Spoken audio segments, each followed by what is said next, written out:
اگر آپ جاننا چاہتے ہیں کہ ٹرو لو کیا ہے تو ٹرو لو کی یہ دو سٹیجز ہیں نا، کمپینین شپ اور کمٹمنٹ. یہ ہے بیسیکلی اس کی تھیوری میں وہ سٹیجز جس سے ٹرو لو کا اصل میں پتہ لگتا ہے کہ واقعی اب یہ ہے. اور یہ شادی کے بعد آتا ہے، شادی سے پہلے پتہ ہی نہیں لگ سکتا. تو کیسے ہم کلیم کر رہے ہیں کہ ہمیں اگلے سے محبت ہے، ہمیں اگلے سے پیار ہے؟ ابھی تو نہ آپ نے کمپینین شپ دیکھی ہے، نہ آپ نے کمٹمنٹ دیکھی ہے. کمٹمنٹ تو پتہ لگتی شادی کے بعد ہے. آپ ایک بندے کے ساتھ رہیں گے ساری عمر اور آپ کبھی کسی سے چیٹنگ نہیں کریں گے نان محرم سے، کبھی آپ سلپ نہیں ہوں گے، کبھی آپ گرل فرینڈز نہیں بنائیں گے. یہ کمٹمنٹ کیا دکھانے کے لیے آپ تیار ہیں؟ میں میل سے بات کر رہا ہوں، مین سے بات کر رہا ہوں. ایک پر اکتفا کرنے کے لیے آپ تیار ہیں؟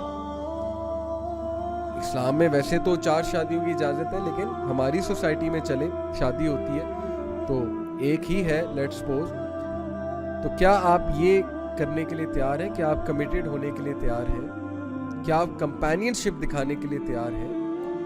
یہ ہے اصل میں سائیکالوجی آف لو، کہ کس طرح سے لو کی سٹیجز ڈیولپ ہوتی ہیں. اور یہ سٹیجز تبھی ڈیولپ ہو سکتی ہیں جب انسان اسلامک کنسیپٹ کی طرف ہی جائے گا، مودہ، رحمہ اور ایک دوسرے کو سکون دینے کی سائڈ. ادروائز کیا ہے کہ پیشن میں ہی انسان رہتا ہے اور ہر وقت that person is looking for passion, اور جب وہ پیشن نہیں نظر آتا تو وہ سمجھتے ہیں کہ now we don't love any more, now we don't love each other any more, کیونکہ پیشن ختم ہو گیا، وہ سپارک ختم ہو گیا، سو کالڈ سپارک. اب وہ اٹریکٹیونیس نہیں آتی ہے کیونکہ غلط بیسس پہ لو ہوا تھا. جب بیسس ہی غلط تھی تو پیشن نے تو ختم ہونا تھا، انٹیمیسی نے تو ختم ہونا تھا، بیسس ہی غلط ہے. تو یہ ہے وہ معاملہ جس کی وجہ سے بہت سے لوگ غلط ڈیسیجنز لیتے ہیں، غلط سائڈ پہ جاتے ہیں، اپنے آپ کو پھنسا لیتے ہیں کسی کے ساتھ. پھنسانے کے بعد ان سے نکلا نہیں جاتا اس چیز سے کیونکہ ان کی ایگو آتی ہے. یہ بھی ایک بڑا مسئلہ ہے. مجھے بہت سے لوگ کہتے ہیں جی کہ ہم اس لیے نہیں چھوڑ سکتے اگلے کو، ہمیں اگلے سے بہت محبت ہے. میں کہتا ہوں محبت نہیں ہے، یہ آپ کی ایگو ہے جو اب آپ کو چھوڑنے نہیں دے رہی. آپ کی ایگو سامنے آ رہی ہے. آپ کی ایگو آپ کو اندر سے کہہ رہی ہے کہ یہ بندہ تیرے ساتھ اتنا عرصہ رہا، تو نے اتنا کچھ کیا اس کے ساتھ، اب تو اسے چھوڑ دے گا تو میرا کیا بنے گا، انا کا کیا بنے گا، ایگو کا کیا بنے گا. تو یہ محبت نہیں ہے، یہ ایگو ہے اصل میں، کہ آپ سے اگلا بندہ جو ہے چھوڑا نہیں جا رہا، حالانکہ آپ کو سمجھ آ گئی کہ یہ بندہ یا بندی میرے لیے ٹھیک نہیں ہے. Over the years you have understood. اپنا دماغ بھی ہم نے جو ہے وہ خراب کیا اس کے پیچھے، اپنی انرجیز بھی ضائع کی، اور اس کے بعد نتیجہ وہی نکالا کہ نہیں یہ میرے لیے ٹھیک نہیں ہے، تو کیا فائدہ ہو. تو اس لیے اگین ڈسکشن وہیں پہ آتی ہے کہ اپنے آپ کو بچا لیں. اس ڈیفینیشن آف لو کی طرف جائیں گے جس میں پیشن ہے، انٹیمیسی ہے، فزیکل اٹریکٹیونیس ہے، اور باقی کے انگریڈینٹس مسنگ ہیں.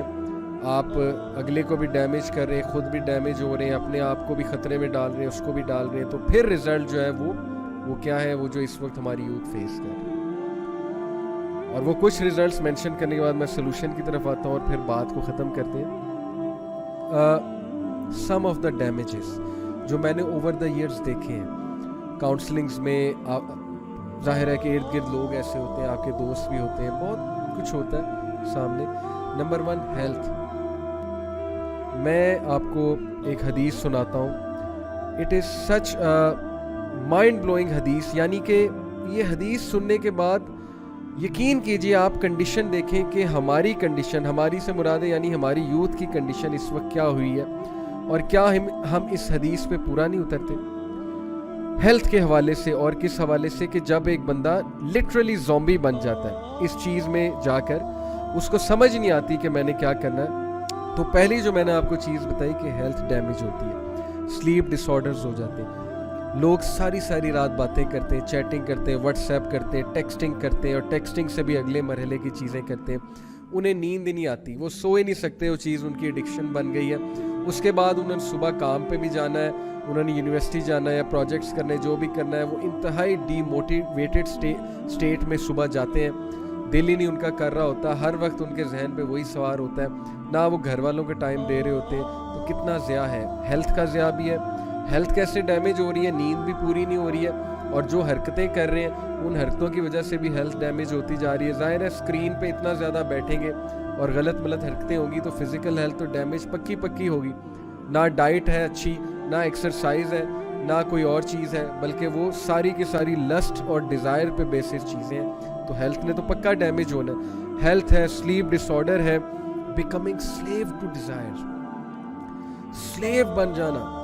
جیسے کسی نے چین کیا ہوا ہے آپ کو اس کے اسمارٹ فون کے ساتھ، اور آپ اس سے چھٹکارا نہیں حاصل کر سکتے. ہر وقت اس اسمارٹ فون کو پکڑنا ہے اور آپ نے جو ہے وہ کام کرنا ہے جو آپ کی ڈیزائرز آپ کو کرنے میں مجبور کر رہے ہیں. یہ کون سا لو ہے؟ یہ کون سا ریلیشن ہے؟ یہ کون سی عقل مندی ہے؟ مجھے کچھ سمجھا دے یہ کیا ہے.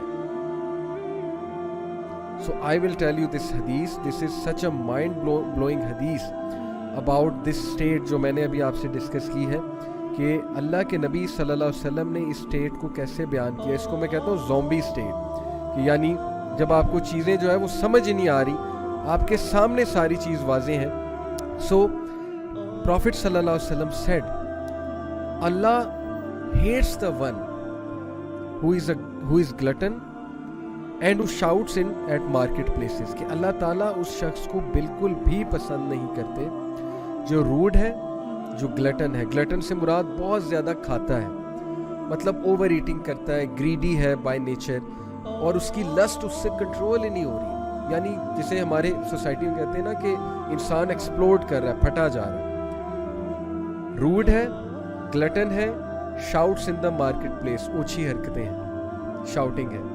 Who is a rotten corpse by night، وہ رات کو زندہ لاش کی طرح ہے. And works like a donkey by day، اور گدھے کی طرح کام کرتا ہے صبح. knowledgeable in worldly matters and ignorant of the matters of the hereafter.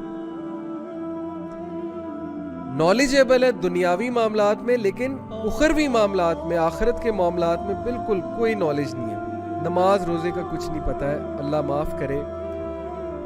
یہ آج کی ہماری جو یوتھ ہے، ہم نے انہیں بچانا ہے، ہم نے ان کو ہیلپ آؤٹ کرنا ہے. یہ حدیث میں انہیں پن پوائنٹ کرنے کے لیے یا ٹارگٹ کرنے کے لیے نہیں بتا رہا، میں اس لیے بتا رہا ہوں کہ اپنے آپ کو بچا لیں اسٹیٹ سے. Do not be a rotten corpse by night. Literally اگر آپ اپنے آپ کو رات کو دیکھیں گے، یو ول سی کہ you are a rotten corps. آپ میٹریس پہ لیٹے ہوئے موبائل فون لے کے، آنکھیں آپ کی لال ہوئی ہوئی ہیں، نیند سے آپ کا برا حال ہے، لیکن آپ روٹن کارپس کی طرح، زومبی کی طرح ہیں.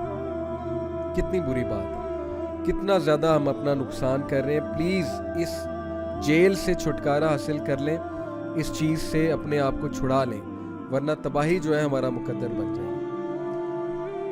کئی کیس سٹڈیز ہیں ہمارے پاس. ایک سسٹر MBBS کی اسٹوڈنٹ، ٹاپ کی اسٹوڈنٹ، اس چکر میں پڑی، اپنی روم میٹ سے انسپائر ہو کے. روم میٹ کا بوائے فرینڈ تھا، وہ ملنے بھی جاتی تھی، میکڈونلڈ جاتی تھی، جو بھی ہمیں بات پتہ لگی. بہرحال ڈیٹنگ بھی ہوتی تھی، سب کچھ ہوتا تھا. وہ دیکھتی تھی، پہلے اتنا انسپائر نہیں ہوئی، آہستہ آہستہ افیکٹ تو کرتی ہے کمپنی.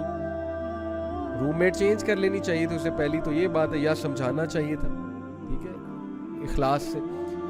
لیکن آہستہ آہستہ انسپائر ہوئی. روم میٹ نے کسی کے ساتھ سیٹنگ کرائی کہ میں تمہاری بھی سیٹنگ کراتی ہوں. بالکل ٹرو سٹوری آپ کو سنا رہا. وہ ایسی پھنسی بیچاری ان چکروں میں کہ اس کی سپلی آئی MBBS سے، اور لٹرلی شی واز کرائنگ کہ میں اب MBBS، میرا دماغ ہی جو ہے وہ اس چکر میں پڑ چکا ہے، وہ سمجھ نہیں آتی میں نے کیسے پڑھنا ہے، میں نے کیا کرنا ہے. She was love struck. This disease affected her. It became very difficult for her. اور پھر وہ ٹراما جو ڈمپ ہونے کے بعد آتا ہے، جو تب آتا ہے کہ جب آپ نے کسی سے دل لگایا ہوتا ہے، وہ کہیں اور چلا جاتا ہے، چلی جاتی ہے، اس ٹرامے کا پھر کیا ہے. تو پہلی بات اس میں پڑے کیوں ہے، یہ بات ہے اصل میں.